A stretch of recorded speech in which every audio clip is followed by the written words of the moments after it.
Adivarahi family members அனைவருக்கும் இனிய தீப ஒளி திருநாள் நல்வாழ்த்துக்கள். அனைவருக்கும் வணக்கம். இது நம்ம ஆதிவராகி யூடியூப் சேனல். இன்னைக்கு இந்த பதிவு தீபாவளிக்கான பதிவு. நாளைக்கு அக்டோபர் மாதம் 20ஆம் தேதி திங்கட்கிழமை தீப ஒளி திருநாள். நம்ம வாழ்க்கையில் வெளிச்சத்தை கொண்டு வரக்கூடிய அற்புதமான ஒரு நாள்னே சொல்லலாம். இப்படிப்பட்ட சிறப்பு வாய்ந்த நாளில் பல மடங்கு பணத்தை ஈர்க்கிறதுக்கு ஒரே ஒரு முறை மட்டும் இதை நீங்கள் எழுதினாலே போதும். அதுவும் தீபாவளி அன்னைக்கு நைட்டுக்குள்ளே நீங்கள் எழுதினாலே போதும். நீங்களே நம்ப முடியாத வகையில் அற்புதமான மாற்றங்கள் உடனடியாக ஏற்படும். பொருளாதார முன்னேற்றத்தை ஏற்படுத்தி கொடுக்கக்கூடிய ஒரு அற்புதமான பரிகாரம் தான் இது. வாங்க, இது என்ன பரிகாரம், யாரெல்லாம் செய்யலாம், எந்த நேரத்தில் செய்யணும்னு இப்போ நாம் தெரிஞ்சுக்கலாம். இது வரைக்கும் நம்ம சேனலை சப்ஸ்கிரைப் பண்ணாமல் பார்த்துட்டு இருக்கீங்கன்னா மறக்காமல் சப்ஸ்கிரைப் பண்ணிக்கோங்க. பக்கத்தில் இருக்கக்கூடிய பெல் ஐக்கானையும் ப்ரெஸ் பண்ணிக்கிட்டீங்கன்னா அடுத்தடுத்து நான் போடக்கூடிய சிறப்பான பதிவுகளை நீங்கள் மிஸ் பண்ணாமல் தெரிஞ்சுக்க முடியும். நாளைக்கு தீபாவளி, தீப ஒளி திருநாள். நம்ம வாழ்க்கையில் வெளிச்சத்தை ஏற்படுத்தி கொடுக்கக்கூடிய அற்புதமான ஒரு நாள்னே சொல்லலாம். இந்த தீபாவளி மகாலட்சுமி தாயாரோட வழிபாட்டுக்கும் குபேர பகவானோட வழிபாட்டுக்கும் ஏற்ற நாள். இப்படிப்பட்ட சிறப்பு வாய்ந்த நாளில் பல மடங்கு பணத்தை ஈர்க்கிறதுக்கு நாம் செய்ய வேண்டிய அந்த பரிகாரம் என்னன்னு இப்போ நான் உங்களுக்கு சொல்கிறேன். நம்ம சேனலில் தீபாவளி அன்னைக்கு ஃப்ரீ ரேக்கி ஹீலிங் செய்கிறதா ஏற்கனவே நான் உங்களுக்கு சொல்லியிருந்தேன். நான் சொல்லக்கூடிய 3 வீடியோவில் கமெண்ட் பண்ணுற எல்லாருக்குமே ரேக்கி ஹீலிங் ஃப்ரீயாக செய்கிறதா சொல்லியிருந்தேன்.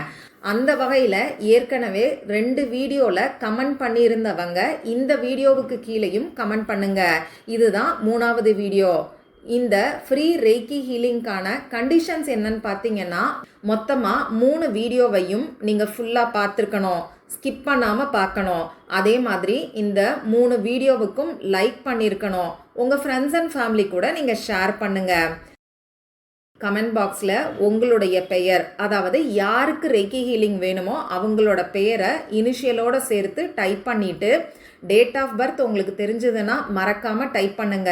அதுக்கு கீழே உங்களுடைய வேண்டுதலை ஒரே ஒரு வார்த்தையில் சொன்னீங்கன்னா எனக்கு ரேக்கி ஹீலிங் பண்ணுறதுக்கு யூஸ்ஃபுல்லாக இருக்கும். எப்பயுமே இந்த மாதிரி ரேக்கி ஹீலிங் ஃப்ரீயாக நாம் செய்யக்கூடாது.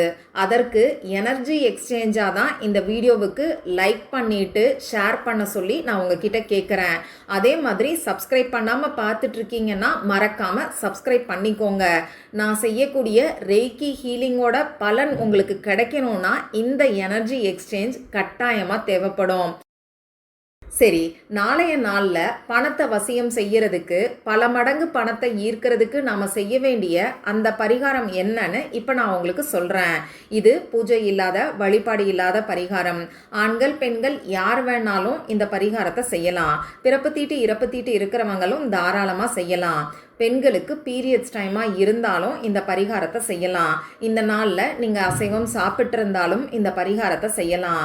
இந்த பரிகாரத்தை பொறுத்தளவுக்கு நமக்கு எந்த விதமான கட்டுப்பாடுகளும் கிடையாது. இந்த பரிகாரத்தை எந்த நேரத்தில் செய்யணும்னு பார்த்தீங்கன்னா, ஒன்று காலையில் பூஜையெல்லாம் முடித்ததுக்கு அப்புறமா, அதாவது தீபாவளிக்கான வழிபாடுகள்லாம் செஞ்சு முடித்ததுக்கப்புறமா நீங்கள் செய்யுங்க. அப்படி இல்லைன்னா சாயங்காலம் 5 மணியில் இருந்து 8 மணிக்குள்ளே நீங்கள் செய்யலாம். இதில் முக்கியமான விஷயம், ராகு காலம் இல்லாத, யமகண்டம் இல்லாத டைமாக பார்த்து நீங்கள் செய்யுங்க. திங்கட்கிழமை அன்னைக்கு நமக்கு ராகு காலம் காலையில் 7:30 மணியில் இருந்து 9 மணி வரைக்கும் இருக்குது. யமகண்டம் காலையில் 10:30 மணியில் இருந்து 12 மணி வரைக்கும் இருக்குது. இந்த 2 நேரத்தை மட்டும் தவிர்த்துக்கிட்டு இப்போ நான் சொன்ன மற்ற நேரங்களில் நீங்கள் இந்த பரிகாரத்தை தாராளமாக செய்யலாம்.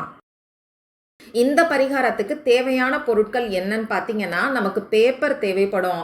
உங்ககிட்ட சார்ட் பேப்பர் இருந்ததுன்னா அதை இந்த பரிகாரத்துக்கு பயன்படுத்திக்கோங்க. அதே மாதிரி எல்லோ கலரில் சார்ட் பேப்பர் இருந்ததுன்னா இன்னமுமே பெஸ்ட்டான ரிசல்ட் உங்களுக்கு கிடைக்கும். சார்ட் பேப்பர் உங்ககிட்ட இல்லைன்னா பரவாயில்லை, சாதாரண பேப்பரை நீங்கள் யூஸ் பண்ணிக்கோங்க. முடிஞ்ச அளவுக்கு எல்லோ கலர் பேப்பரை பயன்படுத்துறது நல்ல ரிசல்ட்டை உங்களுக்கு கொடுக்கும். அடுத்ததாக இந்த பரிகாரத்துக்கு பேனா, sketch pen, marker, glitter pen, ball point pen இதில் ஏதாவது ஒன்று நமக்கு தேவைப்படும். ரெட் கலரில் இங்கு வரக்கூடிய பேனாவை இந்த பரிகாரத்துக்கு பயன்படுத்திக்கோங்க. இவ்வளவுதான் நமக்கு தேவையான பொருட்கள். நான் சொன்ன குறிப்பிட்ட நேரத்தில் உங்கள் முகம் கை காலை கழுவிட்டு வந்து அமைதியான ஒரு இடத்துல உட்கார்ந்துக்கோங்க. உங்கள் மூச்சை நல்லா ஆழமாக உள்ளே இழுத்து வெளியில் விடுங்க. இந்த மாதிரி 3 முறை செய்யும் போது உங்கள் மனசு கொஞ்சம் ரிலாக்ஸ்டாக இருக்கும். நீங்கள் சுத்தமாக இருக்கீங்கன்னா உங்கள் பூஜை அறையில் ஏதாவது ஒரு விளக்கை ஏற்றி வச்சுட்டு பூஜை அறைக்கு முன்னாடி உட்கார்ந்துக்கிட்டு இந்த பரிகாரத்தை செய்யுங்க. மற்றவங்க எந்த இடத்துல இருந்து வேணாலும் இந்த பரிகாரத்தை செய்யலாம். முதல்ல உங்கள் குலதெய்வத்துக்கிட்டையும் மகாலட்சுமி தாயார்கிட்டையும் குபேர பகவான் கிட்டையும் மனசு உருகி பிரார்த்தனை செஞ்சுக்கோங்க. இந்த தீப ஒளி திருநாள் உங்கள் வாழ்க்கையில் பல அற்புதமான மாற்றங்களை ஏற்படுத்தி கொடுக்கணும். நல்ல ஒரு பணவசியத்தை ஏற்படுத்தி கொடுக்கணும். பல மடங்கு பணம் சேரணும்னு சொல்லி பாசிட்டிவாக பிரார்த்தனை செஞ்சுக்கோங்க. பண கஷ்டத்தை எல்லாம் சொல்லி பிரார்த்தனை செய்ய வேண்டாம். இந்த மாதிரி பிரார்த்தனை செஞ்சதுக்கப்புறமா நீங்கள் எடுத்து வச்சிருக்கக்கூடிய பேப்பரில் இப்போ நான் ஸ்க்ரீனில் கொடுத்துருக்கக்கூடிய எந்திரத்தை எழுதிக்கோங்க. எந்திரம்னு சொன்ன உடனே பயப்பட வேண்டாம். நான் குபேர பகவானுக்குரிய எந்திரத்தை தான் கொடுத்துருக்கேன். நம்மள நிறைய பேருக்கு இந்த எந்திரத்தை பற்றி தெரியும். ஒரு சில வீடுகளில் பித்தளையில் கூட இந்த எந்திரத்தை பூஜை அறையில் வச்சு வழிபாடு செய்வீங்க. உங்கள் வீட்டில் பித்தளையில் வச்சுருந்தா கூட இப்போ நான் சொல்கிற மாதிரி நீங்கள் எழுதி வைக்கும்போது இது பல மடங்கு பணத்தை நிச்சயமாக உங்களுக்கு ஈர்த்து கொடுக்கும். சரி, எப்படி எழுதணும்னு பார்த்தீங்கன்னா இப்போ நான் ஸ்க்ரீனில் கொடுத்துருக்குற மாதிரி முதல்ல அந்த கட்டம் போட்டுக்கோங்க. அதுக்கு அடுத்ததா மேலே தம் அப்படிங்கிற குபேர பகவானுக்குரிய பீஜ மந்திரத்தை எழுதிக்கோங்க. அதுக்கப்புறமா வலது கை பக்கம் எழுதிக்கோங்க. அடுத்தது கீழே தம்ங்கிற பீஜ மந்திரத்தை எழுதிட்டு இடது கை பக்கத்தில் தம்ங்கிற பீஜ மந்திரத்தை எழுதிக்கோங்க. இப்போது பெண்களுக்கு பீரியட்ஸ் டைமாக இருக்குது, பிறப்பு தீட்டு இறப்பு தீட்டு இருக்குது. இந்த நாளில் நான்வெஜ் சாப்பிட்டதுக்கப்புறமா இந்த பரிகாரத்தை செய்கிறீங்கன்னா தம்ங்கிற பீஜ மந்திரத்துக்கு பதிலாக குபேர பகவானுக்குரிய ஏஞ்சல் நம்பரை நீங்கள் எழுதிக்கோங்க.